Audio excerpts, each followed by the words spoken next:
Indonesia menjadi tertinggi nomofobia di dunia ya. Nomofobia itu fobia kalau tidak bisa mengakses medsos ya Teh, kalau secara umum gitu ya. Nah, Gen Z ini saat ini mereka betul gitu menjadikan media sosial atau media berbasis internet ini rumahnya, dan mereka tuh mengesampingkan realitas akhirnya gitu. Jadi mereka hidup itu, mereka merasa bahwa pertemanan yang nyata itu adalah melalui dunia maya gitu. Kalau dari segi kreativitas, Gen Z itu nomor satu, mereka tuh kreatif gitu ya. Dan mereka tuh tadi karena terbiasa dengan segala sesuatu yang serba cepat, mereka tuh sebetulnya lebih cepat menerima gitu ya. Tahu harus ngapain gitu ya. Lebih gercep gitu ibaratnya dalam konteks kreativitas dan kerjaan gitu misalnya. Cuman ya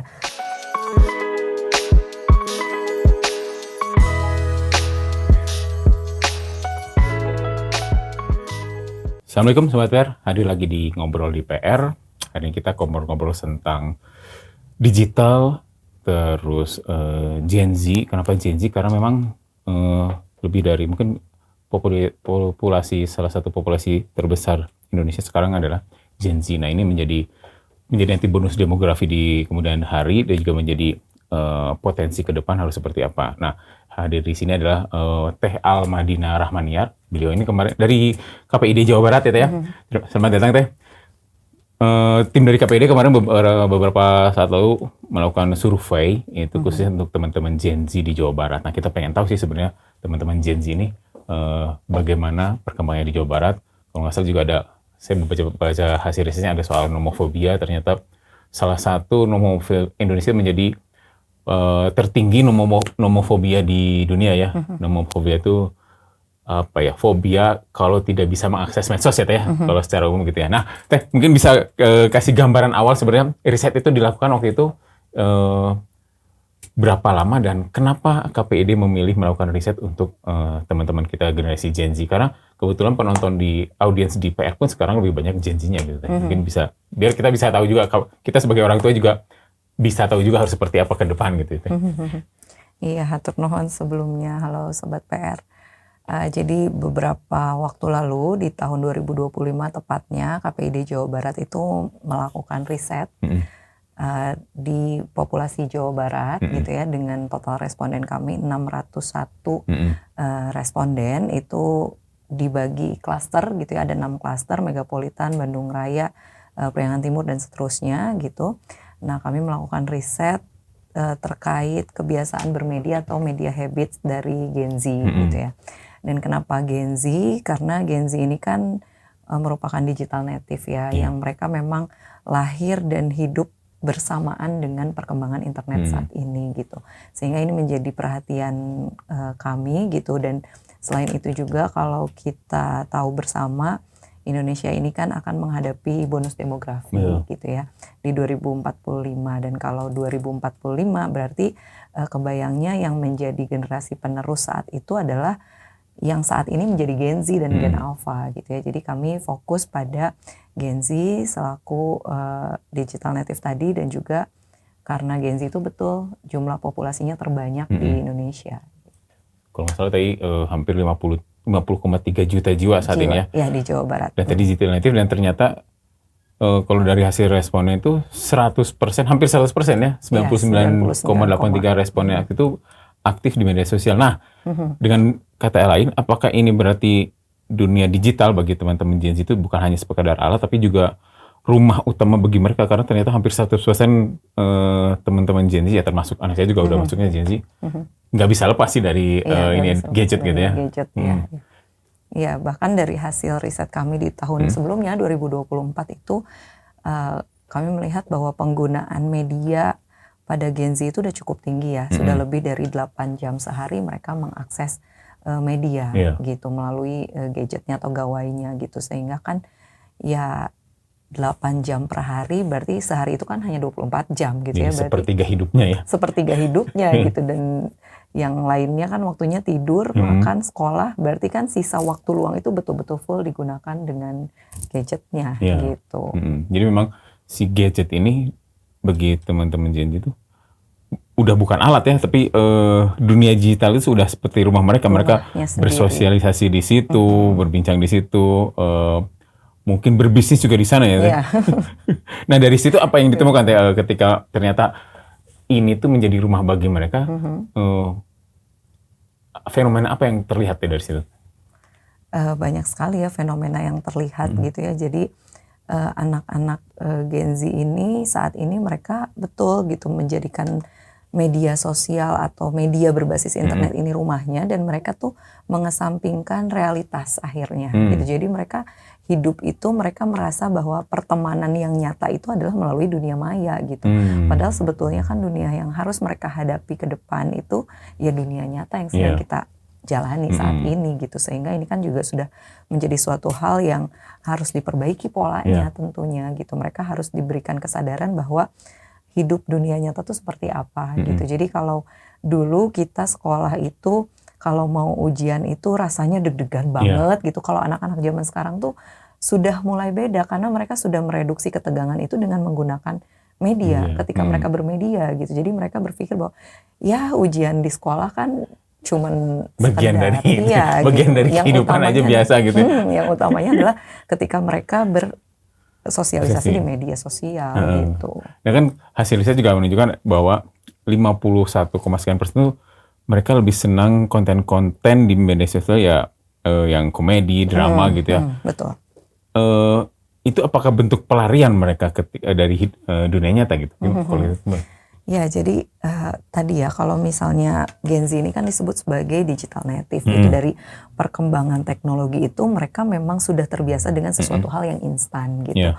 Berbeda dengan zaman kita dulu gitu, mungkin kalau kita kan peralihan ya, kita mengalami yang namanya fase-fase sulit dalam konteks teknologi. Seperti halnya misalnya dulu kita masih pakai yang namanya disket atau akhirnya berkembang menjadi flash disk gitu ya. Kita mengalami tuh proses itu, bagaimana sulitnya memindahkan data dan lain sebagainya gitu. Kalau mau cari informasi kita harus ada effortnya gitu. Nah sementara mereka kan sudah terbiasa dengan sesuatu yang serba cepat, serba instan gitu, sehingga mereka sudah tidak mau secara tidak langsung berpikir lebih jauh gitu ya. Mereka tidak mau berpikir untuk mendalami sesuatu. Nah, akhirnya mereka lebih senang dengan konten-konten yang bersifat hiburan, ringan gitu. Jadi mudah diterima. Kalau misalnya konten yang sifatnya pemberitaan atau sesuatu hal yang berat, itu mereka sudah tidak terbiasa untuk berpikir gitu. Karena tadi yang serba cepat itu akhirnya ya kalau yang mau mudah diterima itu kan hal-hal yang sifatnya menghibur, ringan gitu. Jadi mereka nggak usah mikir banyak-banyak gitu. Walaupun gitu kan, tapi mereka tuh kalau dari hasil juga ternyata dari literasinya cukup tinggi ya. Hanya saja tetap aja ketika literasi digitalnya tinggi, tapi ketika urusan security untuk si dunia digital, mereka masih agak abai juga ya. Itu kenapa Teh kalau gitu Teh? Padahal kan sebenarnya literasi tinggi ya, tapi dari satu sisi mereka juga agak mengabaikan soal security digital gitu ya. Iya, karena literasi yang mereka terima itu sebetulnya gini, dengan kecakapan mereka di dunia digital gitu, artinya mereka juga sebetulnya cerdas gitu ya. Secara kualitas kognitif, kalau dikatakan cerdas atau tidak, ya mereka cerdas karena mereka bisa cepat beradaptasi dengan perkembangan teknologi gitu ya, dengan dunia digital saat ini. Tapi karena mereka menerima informasi itu sesuai dengan yang mereka butuhkan, bukan mereka butuhkan, tapi lebih ke mereka inginkan saja. Jadi akhirnya literasi yang mereka terima adalah sesuai dengan apa yang mereka sukai, apa yang mereka inginkan, minat apa yang mereka mau gitu, tanpa kebutuhan gitu. Sebetulnya kan setiap tingkat usia itu punya kebutuhan literasinya tersendiri gitu. Jadi kalau misalnya berdasarkan keinginan, artinya mereka mencari sesuatu yang mereka pengen tahu aja gitu. Nah, hal-hal yang berkaitan dengan security dan lain sebagainya itu mereka belum tahap sampai kepada mereka merasa butuh gitu. Mereka belum paham bahwa ketika mereka men-share identitas mereka di media sosial artinya satu dunia tahu gitu. Nah, mereka belum paham sampai ke sana gitu. Mereka baru memahami bahwa ya saya punya pergaulan di media maya, misalnya di dunia maya gitu. Tapi belum memahami karena dari segi usia pun mereka belum masuk ke tahap dewasa gitu. Jadi masih masuk masa remaja yang mereka tahu kesenangan semata gitu. Untuk keamanan dan lain sebagainya mereka ya menomorduakan, bahkan ya tidak mau berpikir soal itu. Iya. Gitu. Nah kalau Gen Z yang kemarin disurvei itu dari rentang umur dari berapa sampai berapa teh? 15 sampai 24 yang 24 kita berarti 20 itu berarti Gen Z awal-awal ya, berarti udah mulai beranjak ke dewasa sebenarnya. dewasa awal, masuk dewasa Dewasa awal. Terus kan kalau kita lihat apa ya? Mungkin kita juga terpengaruh ya. Ketika generasi X itu lah generasi menilai karena terpengaruh konten digital yang masuk di medsos adalah pendek-pendek, berpengaruh juga nggak pada pola pikir teh? Oh iya, sangat berpengaruh ya, karena kalau sekarang ada istilah yang namanya brain rot gitu ya, penurunan fungsi otak gitu ya. Nah ketika mereka diberikan atau disuguhkan informasi yang serba cepat, informasi yang mereka terima saat ini kan hanya detik per detik gitu ya, sepersekian detik informasi berubah, terusnya seperti itu gitu. Nah sebetulnya otak itu susah untuk memproses informasi. Jadi mereka kebingungan informasi mana yang mau saya terima, yang mau saya proses gitu. Belum sempat memproses sudah ada lagi informasi yang lain gitu. Nah sehingga itulah muncul yang namanya brain rot, penurunan fungsi otak. Jadi otak tidak bisa maksimal berpikir tentang sesuatu. Nah ini juga membahayakan bagi perkembangan otak anak itu sendiri gitu. Nah untuk mengantisipasinya seperti apa? Kan di dunia medsosnya juga kan memang mengakomodasi konten-konten seperti itu ya. Untuk mengubahnya gimana tuh teh? Ya sebetulnya kan kalau untuk mengubah yang paling jelas sih regulasi ya. Tapi sebetulnya regulasi saja tidak cukup karena kalau berbicara hal-hal yang menjadi kebutuhan dalam konteks kognisi gitu ya, itu kan menjadi tanggung jawab bersama gitu, bukan cuma regulator tapi juga masyarakatnya ini sadar nggak dengan permasalahan yang terjadi gitu, aware nggak dengan permasalahan yang dihadapi oleh lingkungan, terutama misalnya anak-anak seusia Gen Z, Gen Alpha dan seterusnya gitu ya. Ketika mereka mengalami masalah dari kognisi mereka, kognisi ini kan merupakan awal ya, awal kita memproses informasi itu awalnya masuk ke kognisi, nanti beralih menjadi sesuatu hal yang bersifat emosi gitu ya, beralih ke afeksinya, nanti baru beralih ke konasinya, bagaimana tindakan berperilaku. Nah sementara kalau dari awalnya sudah disuguhkan dengan sesuatu yang merusak kognisinya, ya bagaimana nanti perilakunya kan gitu ya. Nah jadi yang perlu disadarkan adalah ya masyarakat, orang sekitar, keluarga, lingkungan terdekat gitu ya, untuk memberikan penyadaran pada anak, bukan tidak boleh tapi mungkin dibatasi waktunya, diberikan nonton atau tontonan atau tayangan yang boleh dan tidak boleh itu seperti apa gitu ya, sehingga bukan algoritma yang menguasai tapi kita yang mengarahkan algoritma, harusnya kan seperti itu gitu ya. Kemudian dari sisi regulasi kemarin sebetulnya sudah ada PP Tunas gitu ya, tapi PP Tunas ini apakah cukup dengan kondisi yang sudah melebar kemana-mana ini gitu ya. Dan kalau yang kita harus soroti dari PP Tunas ini kan sebetulnya PP Tunas itu pembatasan usia anak menonton gitu ya, tayangan atau aplikasi dibatasi gitu.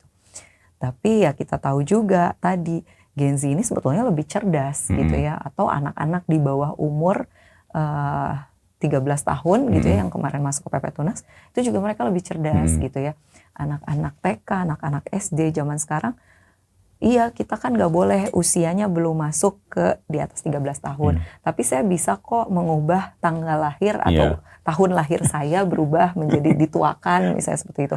Hal-hal seperti itu kan mereka sudah cerdas juga gitu. Nah sehingga ini juga yang harus menjadi perhatian dari regulator terutama gitu ya. Bagaimana seharusnya regulasi yang dikeluarkan. Apakah cukup dengan pembatasan usia kah atau seperti apa gitu. Dan kemudian yang harus disoroti juga adalah ketika anak diberikan pembatasan, masalah tidak berhenti sampai di situ gitu. Justru akan muncul masalah baru jika kebiasaan anak ini tidak dialihkan gitu. Yang menjadi masalah kan bukan mereka sudah dibatasi tidak lagi mengakses media berbasis internet misalnya. Tapi waktu yang mereka biasakan gunakan untuk mengakses itu, mereka pergunakan untuk apa? Selanjutnya itu yang menjadi pertanyaan. Nah ini yang harus dialihkan kebiasaannya, diisi dengan hal-hal yang bersifat positif gitu. Misalnya ya udah dialihkan dengan kegiatan misalnya permainan tradisional atau apa kebutuhan yang tadinya mereka bermain games online gitu ya, dialihkan menjadi games tradisional yang bisa menguatkan tindakan-tindakan. Maksudnya anak itu bukan cuman mager dengan bermain gadget gitu, tapi mereka dibiasakan untuk melatih motorik kasarnya dengan permainan-permainan dan lain sebagainya. Itu yang menjadi perhatian utama sebetulnya. Gitu. Nah kalau dari hasil riset lain yang kira-kira menarik itu apa? Kalau saya kemarin baca sekilas, justru yang banyak itu kita mau masuk nomofobia nggak nih? Boleh cerita tentang nomofobia apa sih itu? Ya, nomofobia itu adalah no more phone phobia gitu. Mobile phone. No mobile phone media. Phobia gitu. Jadi ketika mereka tidak mengakses handphone gitu ya. Ya, ini rata-rata sebetulnya bukan hanya Gen Z tapi rata-rata masyarakat Indonesia saat ini atau bahkan mungkin global gitu ya pada umumnya. Kita takut kalau ketinggalan handphone dibandingkan ketinggalan dompet gitu ya. Nah ini yang menjadi menarik gitu ya. Artinya ada sesuatu hal yang sangat penting dalam gadget kita, dalam handphone kita gitu. Yang ini membuat kita cemas kalau kita ketinggalan handphone gitu ya.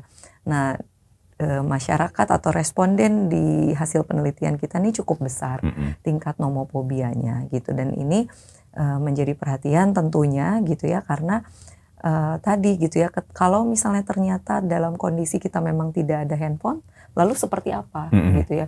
Bahkan isu-isunya kan kemarin kita akan padam listrik katanya kita pernah dengar gitu ya.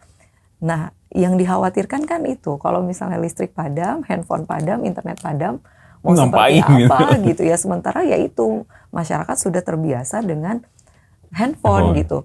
Dan dari hasil penelitian yang pernah saya baca juga bahwa setiap individu itu mereka bisa atau rata-rata orang dalam waktu 7 menit mereka sudah mulai cemas kalau misalnya tidak pegang handphone gitu. Nah berarti ya kebayang gitu seperti apa gitu kalau ngomongin handphone, isi dari handphone itu kan luar biasa kemana-mana banget gitu ya. Nah itu yang Indonesia nomor 1 ya Teh? Iya. Itu tahun? Kalau hasil riset kami sih di tahun kemarin kami melakukan riset, memang masih hasilnya seperti itu. Gitu, tetap nomor 1 setelah berapa tahun berturut-turut sebenarnya? Dari ya Indonesia kan katanya juga memang masuknya netizen terbesar dan terbarbar bahkan gitu ya katanya gitu. Nah ini juga kan apakah ini menjadi prestasi baikkah gitu kan, tanda tanya besar gitu ya. Itu apakah bisa disebut penyakit kalau nomofobia itu kan fobia seperti ketakutannya. Bukan penyakit ya, tapi maksudnya penyakit atau kecemasan atau lebih ke mental gitu. Kalau dibiarkan terus-menerus dan tidak ada solusi ya tentu yang namanya fobia ini kan akan menjadi sesuatu hal yang mengganggu mental ya gitu. Ketika orang cemas berlebih gitu. Ya kita bisa lihat anak-anak sekarang juga kalau misalnya mereka yang terbiasa dengan gadgetnya, terbiasa dengan game online misalnya ketika itu diambil gitu, mereka kan tantrum gitu ya. Karena sudah edik gitu ya, ediksinya sudah berlebih gitu, sehingga ini kan juga membahayakan gitu. Ya itu membahayakan mental gitu. Yang menariknya juga kalau nggak salah tuh yang terbesar nomofobia itu kalau dari yang di Jawa Barat ya Gen-Z-nya di Ciayu Majakuning ya, bukan daerah perkotaan ini ya. Kok bisa tuh dari sekian banyak itu yang dominan adalah Ciayu Majakuning? Iya. Ya karena kalau wilayah perkotaan itu mereka sudah terbiasa dengan yang namanya media ya gitu ya. Tapi di wilayah-wilayah yang katakanlah bukan megapolitan gitu, mereka terbiasa dengan kehidupan. Sebetulnya kan mereka dulu itu lebih lekat tingkat sosialisasi di masyarakatnya gitu. Tapi ketika muncul yang namanya gadget gitu dan teralihkan gitu, nah itu kan yang menjadi mereka lebih edik akhirnya gitu karena yang biasanya belum mengenal media tiba-tiba disuguhkan media yang serba mudah, serba cepat, serba instan, akhirnya lebih edik gitu, muncul tingkat ediksinya lebih tinggi. Itu si gawai ini bisa dibilang sebagai apa ya? Kalau tadi ya karena nggak bisa lepas itu jadi kalau punya itu merasa kalau megang si gawai itu merasa lebih aman secara emosional gitu Teh. Iya.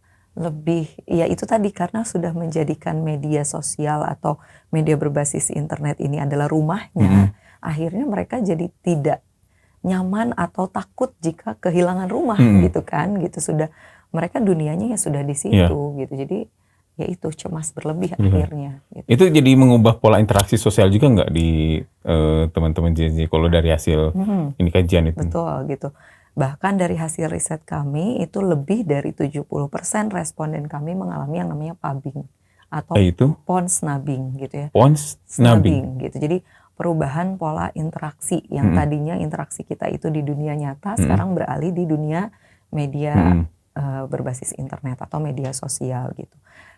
Kalau misalnya kita lihat di WhatsApp group itu rame banget biasanya gitu ya, orang ngobrol di WhatsApp tuh lebih aktif gitu, setiap orang tuh lebih eksis gitu ya ketika interaksinya banyak interaksinya lebih tangtung-tangtung gitu ya kalau di WhatsApp group obrolannya, tapi ketika ketemu secara langsung senyap, krik gitu. Mereka nggak tahu mau ngobrol apa, karena balik lagi mereka ketika bertemu secara langsung mereka masing-masing megang gadgetnya masing-masing dan berinteraksi dengan orang lain lagi yang ada di gadgetnya gitu, sehingga sudah pola interaksinya kan sudah berubah gitu. Itu pola interaksinya multitasking mungkin jadinya? Iya, jadinya udah beraneka ragam gitu ya. Kita kan kalau misalnya megang handphone gitu bukan hanya lihat satu aplikasi tapi berbagai aplikasi gitu dengan interaksi yang beragam gitu. Nah itu pubbing gitu. Pubbing.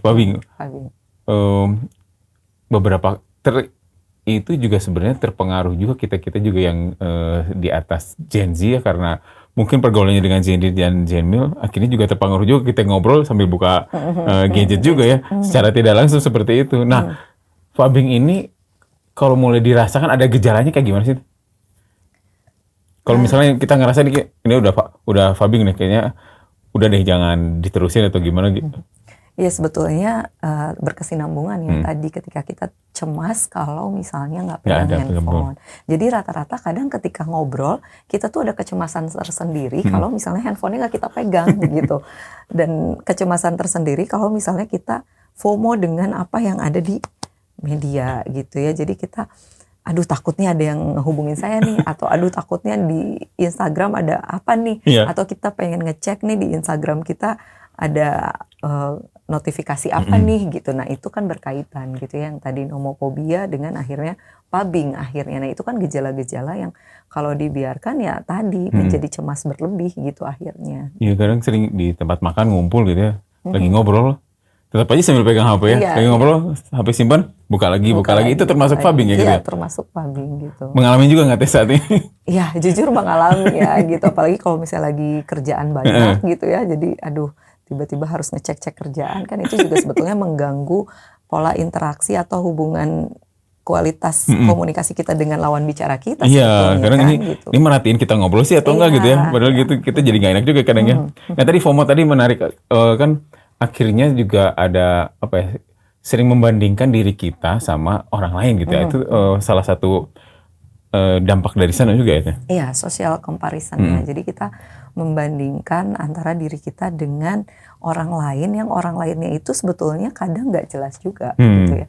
Kalau dulu mungkin kita membandingkan si A dengan si B. Kalau sekarang yang dibandingkan adalah orang yang ada di media sosial. Di antara berantah kita nggak kenal gitu ya. Kita nggak kenal, tiba-tiba kita pengen kita seperti mereka, misalnya seperti itu. Nah ini kan menjadikan perbandingan yang tidak realistis juga akhirnya gitu ya. Dan kalau misalnya kita lihat juga anak-anak generasi zaman sekarang gitu ya, ini karena penelitian generasi Z gitu ya, walaupun sebetulnya mungkin di setiap generasi juga ada yang mengalami seperti ini gitu ya.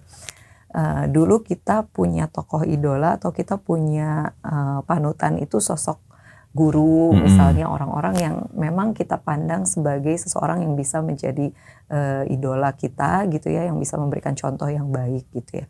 Nah kalau sekarang kan sudah beralih, siapa sih tokoh idola kamu? Yang disebutkan adalah influencer gitu ya, yang influencer ini tuh prestasinya apa? Kadang kita juga bingung gitu ya, mereka tuh punya prestasi apa sehingga ini menjadi tokoh idolanya para anak-anak gitu.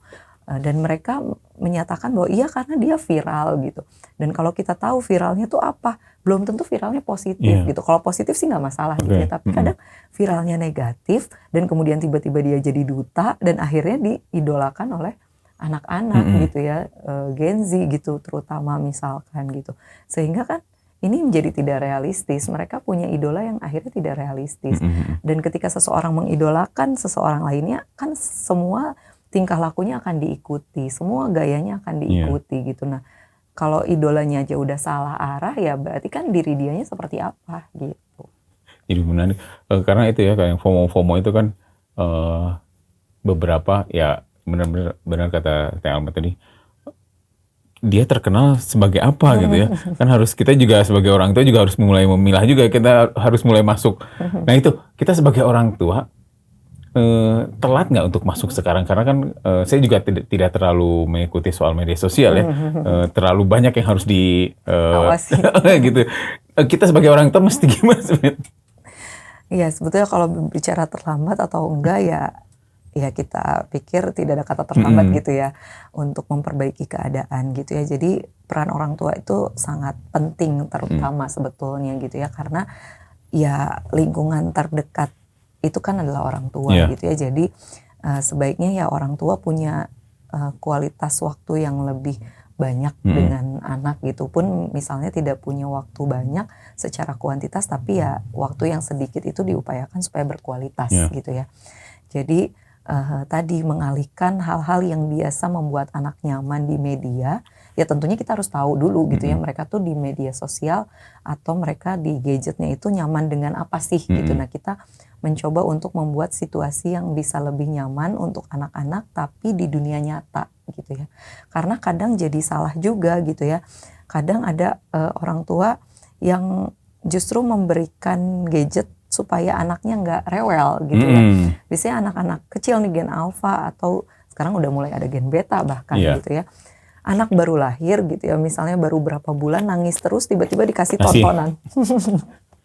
gitu yang sebetulnya secara psikologis gitu ya, tadi ya anak kan lebih butuh attachment dengan orang tua gitu, bukan attachment dengan gadgetnya gitu ya, butuh kehadiran orang tua gitu. Justru ketika anak rewel diberikan gadget, itu adalah sumber utama ketantruman anak-anak ketika nanti mereka gadgetnya diambil ya sudah terbiasa nyaman dengan ini gitu ya, sehingga harus orang tua atau bahkan sekarang di rumah-rumah itu, kalau dulu kan di rumah itu kalau orang tua manggil anaknya tuh kadang teriak-teriak gitu ya, rame gitu ya. Tapi sekarang kan sunyi senyap karena manggilnya di WhatsApp gitu ya. Tolong dong apa keluar dari kamar gitu.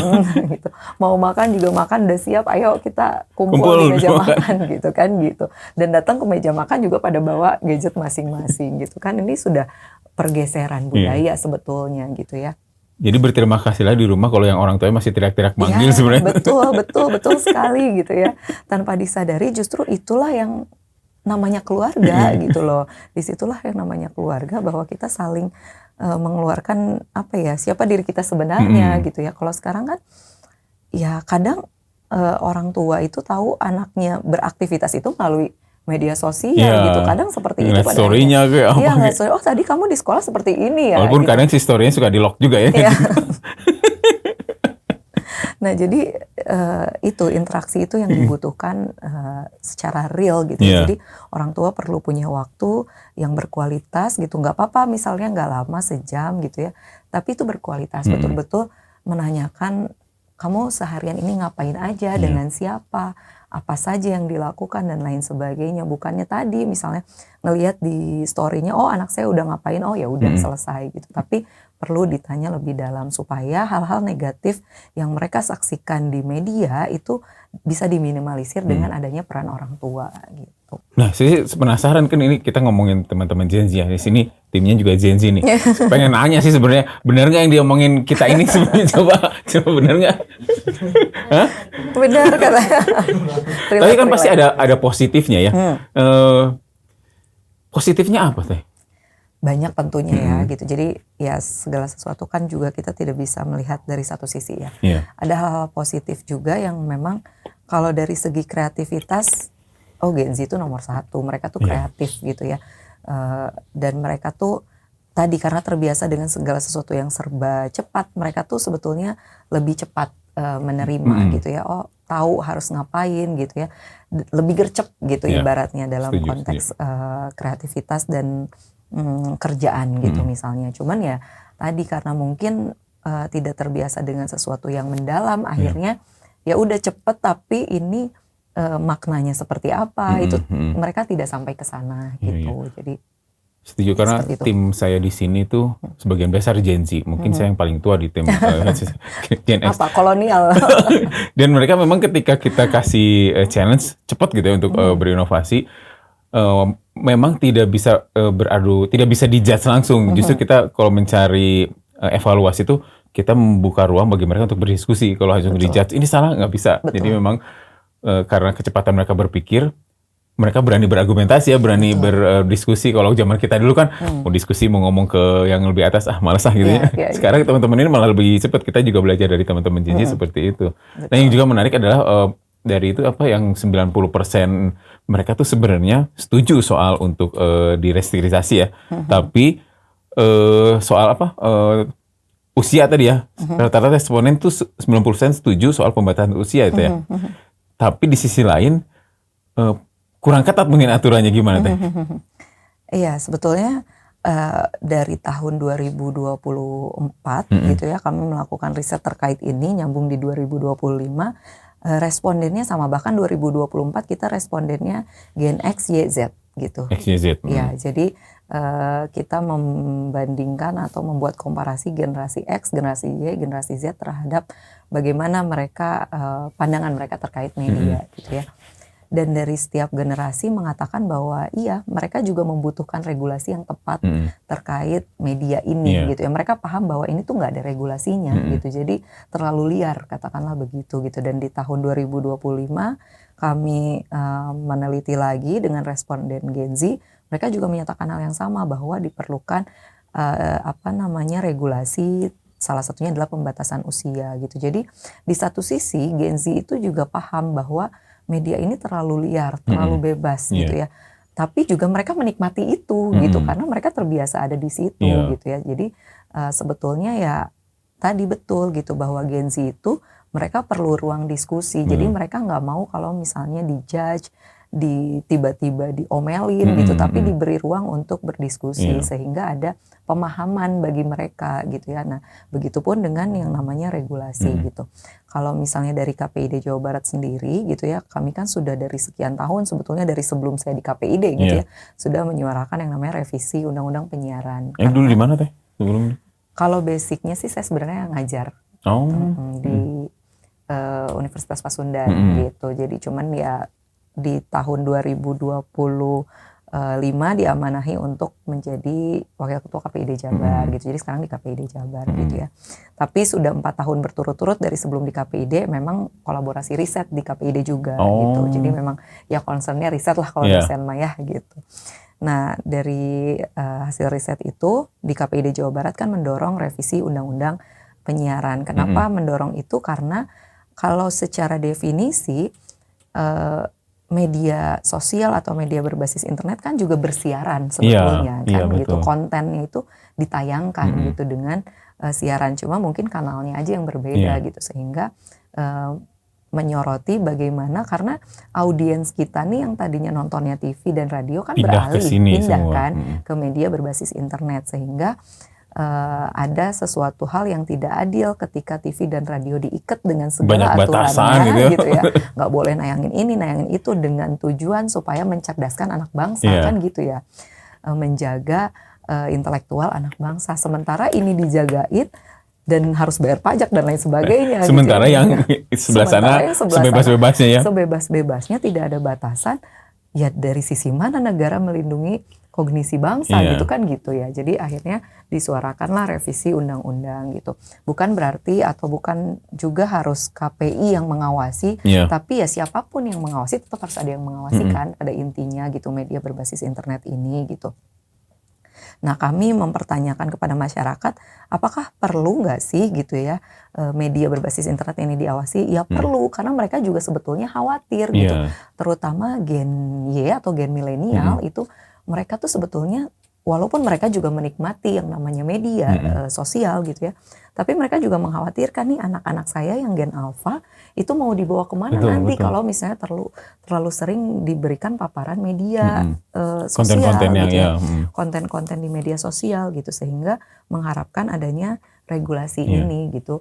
Jadi sebetulnya masyarakat itu mau kok diberikan aturan Iya. gitu, tinggal bagaimana nih kekuatan negara untuk memberikan regulasi yang tepat gitu. Jangan sampai ya tadi kita akhirnya kalau dibiarkan terlalu lama nanti nyesel gitu ibaratnya. Iya. Akhirnya kalau kita berbicara 2045 Indonesia emas atau Indonesia cemas gitu nantinya gitu, karena anak-anaknya sekarang dijajali dengan informasi yang terlalu bebas gitu. Sementara nilai-nilai kearifan lokal, keindonesiaan yang selama ini dikatakan bahwa Indonesia itu negara yang paling santun, negara yang paling berbudaya, itu kalau misalnya Dibiarkan kayak gini. dibiarkan ya luntur, lama-lama juga akan luntur gitu. Semestinya bisa sih, karena negara produsen banyak platform media sosial aja bisa mengatur ya Betul. algoritma di negaranya agar si anak-anaknya tidak menonton hal-hal yang lain kecuali Betul. A, B, C, D gitu ya. Mestinya Indonesia juga lebih bisa lagi semestinya Iya, gitu ya. betul, seharusnya seperti itu.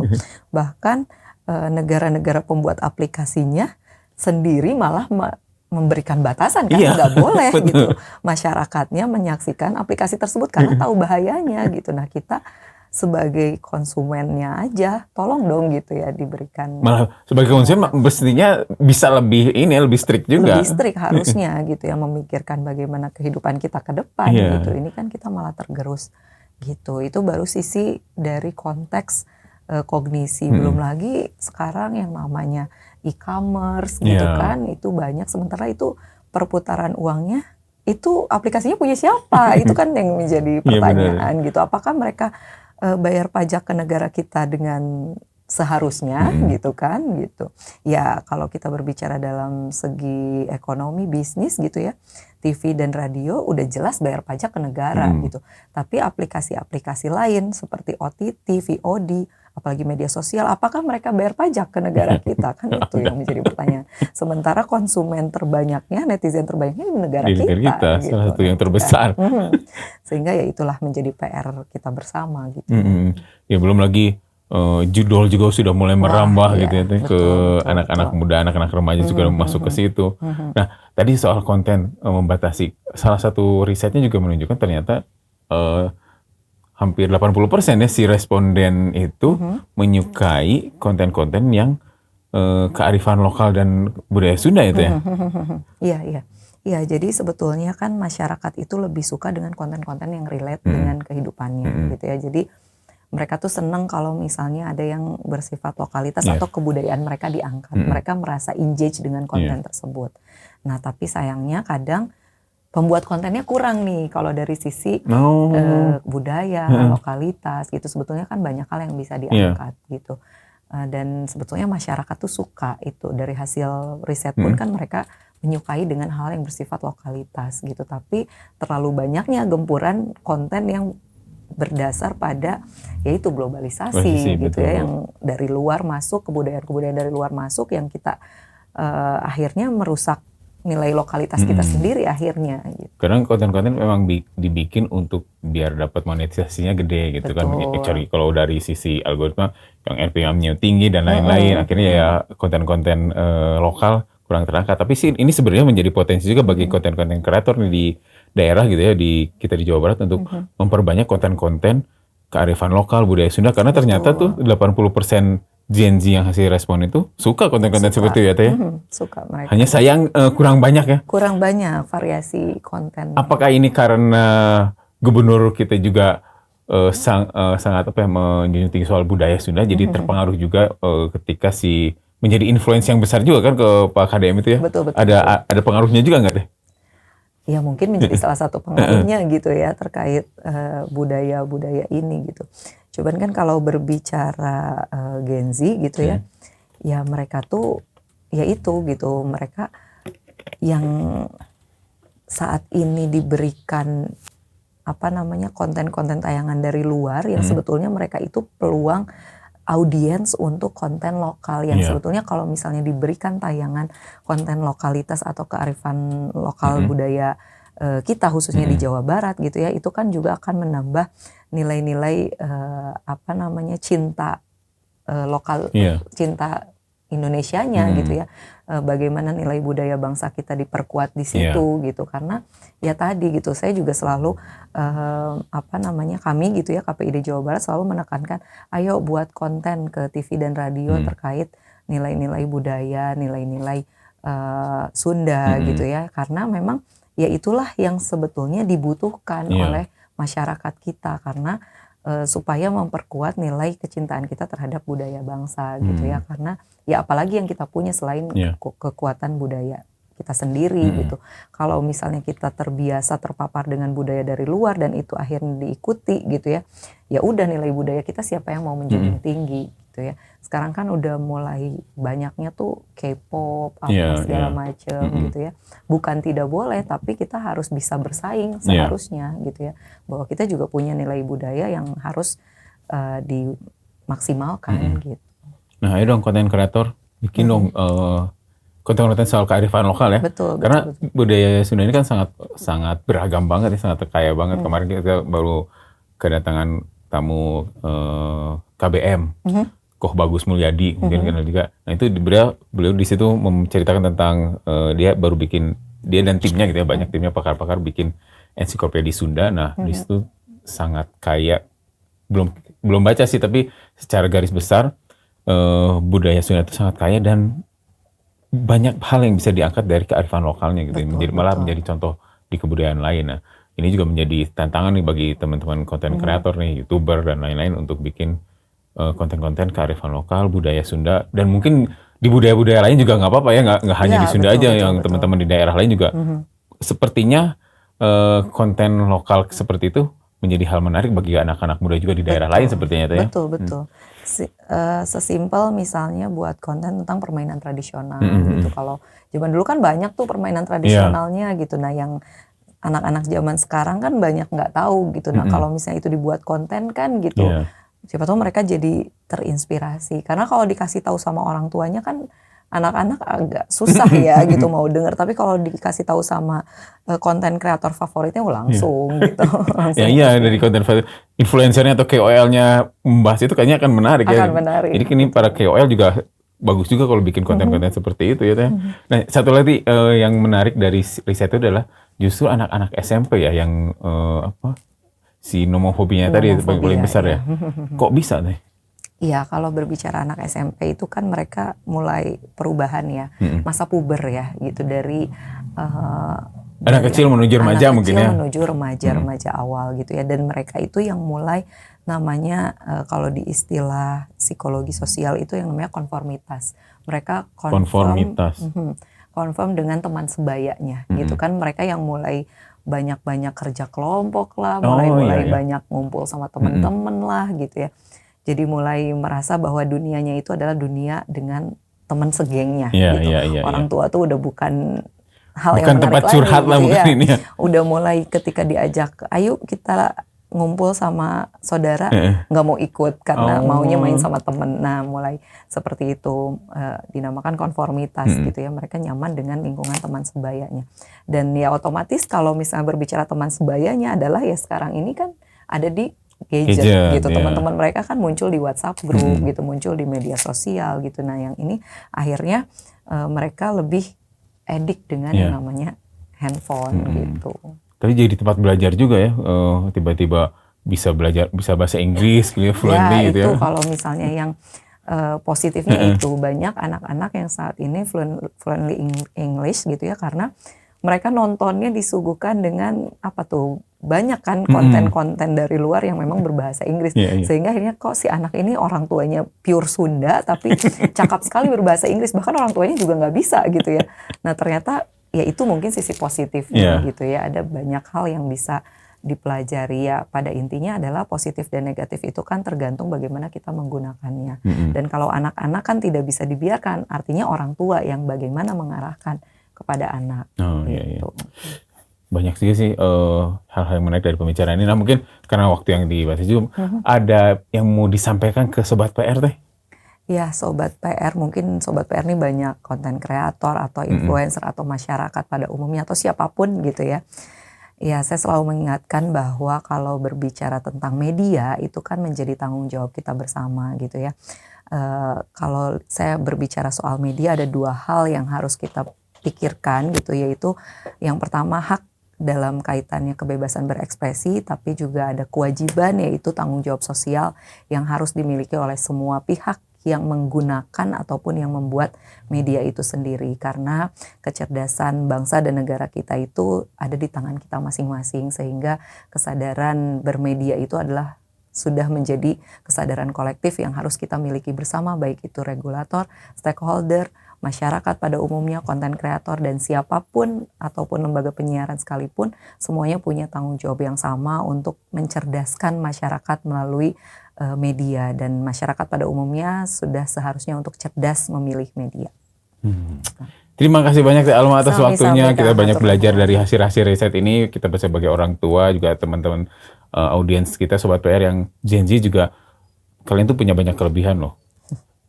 Punya cepat belajar, tapi juga banyak tantangan ke depannya. Mudah-mudahan apa yang menjadi hasil riset ini menjadi cara teman-teman Gen Z untuk mencari jalan menuju kesuksesan nanti menjadi Indonesia emas. Jangan sampai Indonesia cemas ya Teh ya. Terima kasih Teh Alma atas waktunya. Sobat PR terima kasih. Assalamualaikum warahmatullahi wabarakatuh.